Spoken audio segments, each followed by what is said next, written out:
और लिस्टिंग के बाद उस स्टॉक में वो मोमेंटम नहीं बना जो अब तक एक बड़ा फैंसी और बायंसी बनी हुई थी तमाम आईपीओज में। तो फिनो पेमेंट बैंक का 577 रुपये का जो स्टॉक प्राइस था वो लिस्ट हुआ उससे नीचे। स्टॉक प्राइस दिखाइए ना फिनो पेमेंट बैंक का, और उस समय ट्रेड कर रहा है 534 रुपये पे, यानी 42 रुपये नीचे अपने स्टॉक प्राइस से 7.5% वीक हो गया है। तो फिनो पेमेंट बैंक में आगे निवेशकों को क्या करना चाहिए? आज बड़े निराश होंगे वो। इस पर बातचीत करने के लिए हमारे साथ हैं फिनो पेमेंट्स बैंक के एमडी एंड सीईओ ऋषि गुप्ता जी। ऋषि गुप्ता जी, स्वागत है आपका सीएनबीसी आवाज़ पे। पहला तो सवाल सर एकदम स्ट्रेट फॉरवर्ड यही है कि इन्वेस्टर थोड़ा सा निराश है आज। स्टॉक की वो परफॉर्मेंस नहीं आई एक्सचेंज पे जो एक्सपेक्ट कर रहे थे वो लोग। इसमें आपको ना मतलब मेरे ख्याल से लिस्टिंग का एक दिन का खेल नहीं है, ये एक लॉन्गर टर्म प्ले है। एंड आगे जाके जैसे जैसे कंपनी की परफॉर्मेंस, कंपनी के बारे में और ज़्यादा लोगों को, इन्वेस्टर्स को पता लगेगा, मेरा मानना ये है कि प्राइस अपने आप ऊपर जाना शुरू हो जाएगा और एक रिकवरी बेटर होगी यहाँ से जहाँ से लिस्टिंग हुई है। एंड होपफुली इन्वेस्टर्स निराश नहीं रहेंगे आगे जाके, एंड हम उनको एक अच्छा रिटर्न दे पाएंगे। कंपनी के अंदर जैसे हमने देखा है, पिछले हम 15 साल से इस बिज़नेस में हैं। एक प्रॉफिटेबल फिनटेक है। एक फिनो पेमेंट्स बैंक एक पहला पेमेंट्स बैंक है जो लिस्ट हुआ है स्टॉक एक्सचेंज में। जैसे जैसे कंपनी के बारे में पता लगेगा, एक मोमेंटम बिल्डअप होना शुरू हो जाएगा, वैसे वैसे आपको रिकवरी स्टॉक में नज़र आनी चाहिए।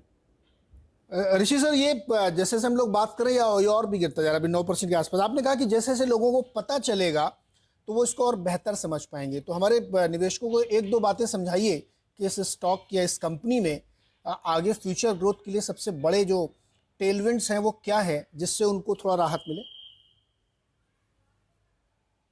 इसके अंदर देखिए, जैसे हम फिनो पेमेंट्स बैंक में हम क्या कर रहे हैं, जो कंट्री के अंदर 500 से 600 मिलियन, रफली 50-60 करोड़ लोग हैं जिनको बैंकिंग की सुविधा उपलब्ध नहीं है और उनको काफ़ी दूर जाना पड़ता है एक बेसिक बैंकिंग की सुविधा के लिए।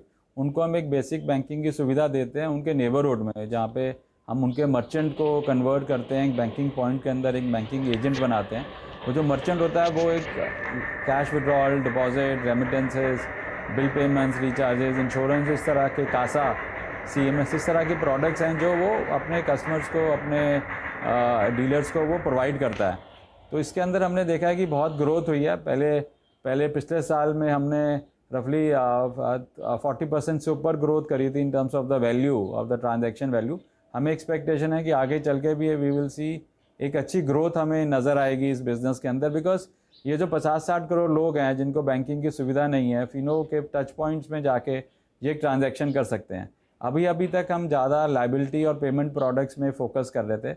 हमने अभी शुरू करा है क्रेडिट और इन्वेस्टमेंट प्रोडक्ट्स को भी आगे आगे बेचना। तो हम क्रेडिट एक एनबीएफसी, एक बैंक के साथ पार्टनरशिप करके हम अपने मर्चेंट को, कस्टमर्स को क्रेडिट प्रोडक्ट्स दे रहे हैं। तो क्रेडिट की जो इनकम है वो सीधा बॉटम लाइन पे ऐड होगी। जो हम आगे इन्वेस्टमेंट प्रोडक्ट्स हैं, म्यूचुअल फंड्स हैं, इंश्योरेंस है, उसकी जो इनकम है वो सीधा बॉटम लाइन पे ऐड होगी। हम ही एक यूनिक तरह का एक फिनटेक कंपनी है जो एक प्रॉफिटेबल फिनटेक कंपनी है। और हमारा जो बिज़नेस है वो एसेट लाइट बिज़नेस है। हम जो मर्चेंट ऐड करते हैं तो हमारी कोई फिक्स कॉस्ट उसमें ऐड नहीं होती, बल्कि उससे रेवेन्यू आना शुरू हो जाता है। तो हर बिज़नेस के अंदर हर मर्चेंट पॉइंट हमें कुछ ना कुछ एक रेवेन्यू और एक बॉटम लाइन देता है। तो जैसे जैसे ये यूसेज इसका बढ़ेगा, ज़्यादा से ज़्यादा मर्चेंट ऐड होंगे, ज़्यादा से ज़्यादा ट्रांजैक्शन होगी उस मर्चेंट्स के अंदर, आप देखेंगे कि ना कि हमारी ग्रोथ बढ़ती जा रही है, बट हमारा बॉटम लाइन भी उसके हिसाब से, प्रॉफिट भी अपना बढ़ता रहेगा उसके साथ। तो ये जो मुहिम है, ये जो हम लोगों ने जो मर्चेंट इकोसिस्टम के साथ हमने बैठ के जो बैंकिंग सर्विसेज दी हैं, ये एक तरह का यूनिक मॉडल है और एक प्रॉफिटेबल मॉडल है। और इसके अंदर एक एसेट लाइट तरीके से, विदाउट एनी क्रेडिट रिस्क, हमने जिस तरह से बिल्डअप करा है ये मॉडल, वो एक तरह की यूनिकनेस है। और इसकी यूनिकनेस की वजह से हमें लगता है आगे जाके और इसमें बढ़ोतरी होगी। गुप्ता जी, इसमें एक सवाल ये भी लोग पूछते हैं कि बहुत ज़्यादा वैल्यूएशंस पे आईपीओ लेके आए। हाल फिलहाल में ये एक फैशन सा है, बहुत ज़्यादा वैल्यूएशन पे लेके आ रहे हैं, टेबल पे कुछ छोड़ नहीं रहे निवेशकों के लिए। तो मार्केट में नहीं पसंद किया, इसको थोड़ा सा नीचे आ गया है।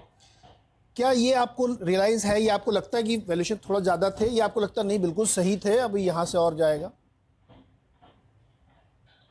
ऐसी देखिए, वैल्यूएशन जो होता है एक एक तरह का, एक इन्वेस्टर अपना जो आते हैं कंपनी में एक वैल्यूएशन डिसाइड करते हैं कि हाँ इस वैल्यूएशन पे हम आएंगे। हम लोगों ने जब वैल्यूएशन डिसाइड करा, हमारे पास इन्वेस्टर्स थे जो ज़्यादा प्राइस पे भी आना चाहते थे, तो बट हमने बोला कि हम ये प्राइस इतने पे लेकर आते हैं जिससे हम अपने इन्वेस्टर्स के लिए, जो रिटेल इन्वेस्टर्स हैं, बाकी इन्वेस्टर्स हैं, उनके लिए हम पैसा टेबल पे थोड़ा छोड़ना चाहते थे। तो हमारे हिसाब से ये जो वैल्यू है, इससे स्टॉक आगे बढ़ना चाहिए। और होपफुली जैसे जैसे हमारे आगे आंकड़े आएंगे, क्वार्टरली रिजल्ट्स आएंगे, परफॉर्मेंस आएगी, तो लोगों को नज़र आना शुरू हो जाएगा कि किस तरह से फिनो एक कंपनी है, किस तरह से डिफरेंट है एक फिनटेक वर्ल्ड के अंदर।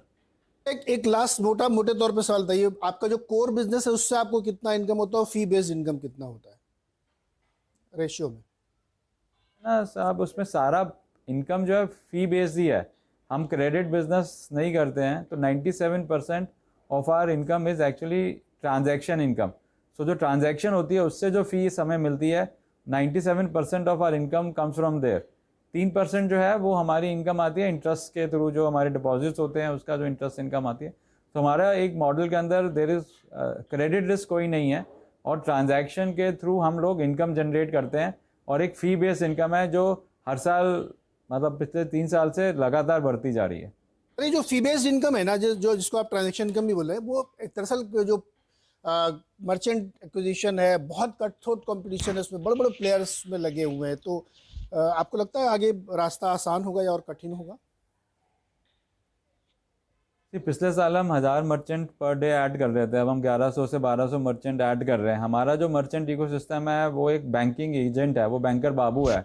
जब वो हम उसको मर्चेंट को एक बैंकर एजेंट में कन्वर्ट कर देते हैं तो उसकी आमदनी बढ़ती है मर्चेंट की। जब उसकी आमदनी बढ़ती है तो वो ज़्यादा से ज़्यादा प्रोडक्ट अपनी दुकान में रखता है। हमारे बैंकिंग पॉइंट होने की वजह से उसका फुटफॉल भी जो है वो दुकान में उसकी बढ़ जाता है। तो हमारा जो मर्चेंट इकोसिस्टम है और पेमेंट एक्वायरिंग का जो मर्चेंट इकोसिस्टम है वो डिफरेंट है।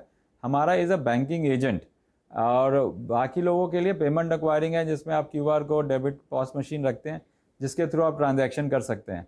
तो ये इकोसिस्टम एक डिफरेंट इकोसिस्टम है। इसमें हम मर्चेंट की लाइवलीहुड, उसकी आमदन बढ़ाते हैं, जिसकी वजह से वो हमारे साथ काम करना ज़्यादा चाहता है। ओके, शुक्रिया गुप्ता जी, बहुत बहुत शुक्रिया। और उम्मीद करते हैं कि जो अगले क्वार्टर में